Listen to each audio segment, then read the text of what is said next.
Circuit breaker પર કરવામાં આવતા મિકેનિકલ ટેસ્ટ અથવા તો મિકેનિકલ એન્ડ્યુરન્સ એટલે કે જે તાણ પડે છે એની સહન કરવાની જે શક્તિ હોય એનું ટેસ્ટિંગ કરવાનું છે. તો એ ટેસ્ટ સમજાવો એવું પરીક્ષામાં પૂછવામાં આવે. તો મિકેનિકલ ટેસ્ટ અથવા તો મિકેનિકલ એન્ડ્યુરન્સ ટેસ્ટ બંને એક જ છે. આ મિકેનિકલ એન્ડ્યુરન્સ ટેસ્ટ એ સર્કિટ બ્રેકર પર કરવામાં આવતો એક પ્રકારનો ટાઈપ ટેસ્ટ છે જે એકદમ સરળ છે અને બેઝિક છે, જેમાં ઇલેક્ટ્રિકલ લોડ વગર એના મિકેનિકલ રિલાયબિલિટી, એનું ટકાઉપણું અને લાંબા ગાળાના ઓપરેશનના પરફોર્મન્સને ચકાસવામાં આવે છે.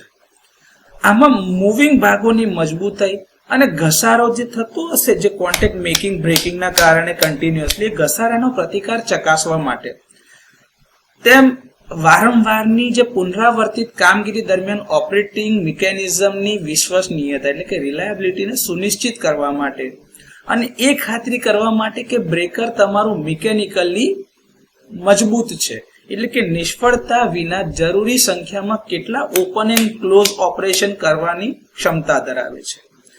સાથે સાથે જ્યારે આ ઓપનિંગ અને ક્લોઝિંગ ઓપરેશન થતા હશે ત્યારે એના કોન્ટેક્ટ્સ, એના જે જોડાણ હશે એટલે કે લિંકેજ અને ટ્રિપિંગ અને ક્લોઝિંગ મિકેનિઝમ જે હશે એની સરળ અને યોગ્ય મૂવમેન્ટ ચકાસવા માટે આ પ્રકારના ટેસ્ટ કરવામાં આવે છે.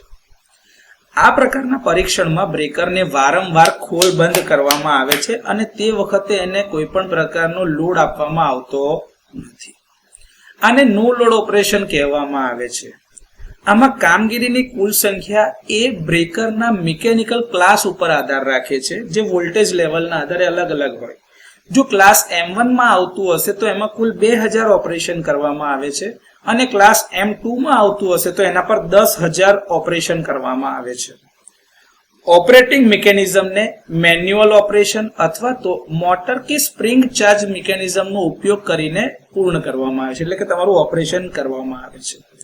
આ પરીક્ષણ દરમિયાન જે તમારે ધ્યાન રાખવાનું છે કે જેનું આપણે નિરીક્ષણ કરવાનું છે, ઇન્સ્પેક્શન કરવાનું છે, એ છે ખોલવાની અને બંધ કરવાની જે ઝડપ એટલે કોન્ટેક્ટની મેકિંગ અને બ્રેકિંગની જે સ્પીડ છે એ, લેચિંગનો યોગ્ય ક્રમ, કોન્ટેક્ટની સિમ્પલ મૂવમેન્ટ, કોઈ અસામાન્ય અવાજ અથવા તો જર્ક ન આવવા જોઈએ, કોઈ ઘસારો જે છે એ ના થવો જોઈએ, કોઈ ભાગ તૂટવા ના જોઈએ અને કોઈ પણ ભાગનું ડિફોર્મેશન એટલે કે વિકૃતિ ના આવવી જોઈએ.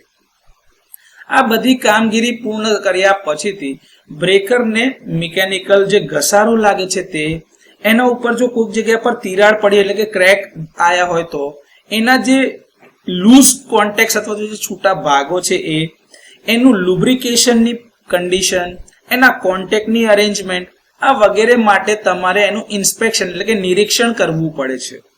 જો હજુ પણ બ્રેકર સામાન્ય રીતે કાર્ય કરતું હોય તો એના બધા ડિઝાઇનના પરિણામો જે છે એ બરોબર છે એવું કહેવાય, તો એણે મિકેનિકલ એન્ડ્યુરન્સ ટેસ્ટ પાસ કર્યું છે એવું કહેવાશે.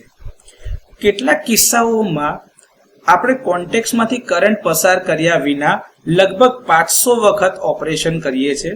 આમાંથી 50 ઓપરેશન રિલે કોઇલને એનર્જાઇઝ કરીને કરવામાં આવે છે, જ્યારે બાકીના ઓપરેશન અન્ય કોઈ માધ્યમથી ટ્રીપ કોઇલને એનર્જાઇઝ કરીને કરવામાં આવે છે.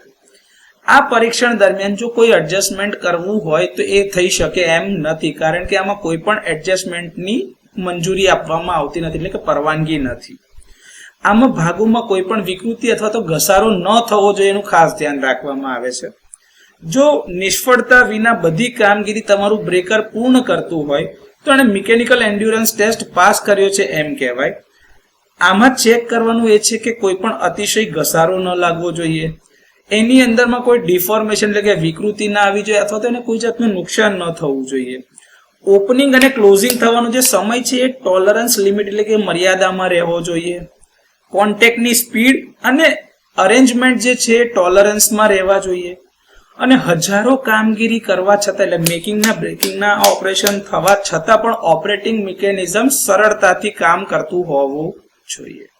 તો આ પ્રકારના મિકેનિકલ ટેસ્ટ એટલે કે મિકેનિકલ એન્ડ્યુરન્સ ટેસ્ટ જે છે એ તમારા બ્રેકરની વિશ્વસનીયતા ચકાસવા માટે, એની ડિઝાઇનની ખરાઈ કરવા માટે અને એ નક્કી કરવા માટે કે હજારો ઓપરેશન છતાં એના મિકેનિઝમ, એની ડિઝાઇનમાં કોઈ પણ જાતના તકલીફ કાં તો પ્રોબ્લેમ ઊભા થશે નહીં. આ ચેક કરવા માટે આ એક બેસિક ટાઈપ ટેસ્ટ ધ બ્રેકરની ઉપર કરવામાં આવે છે.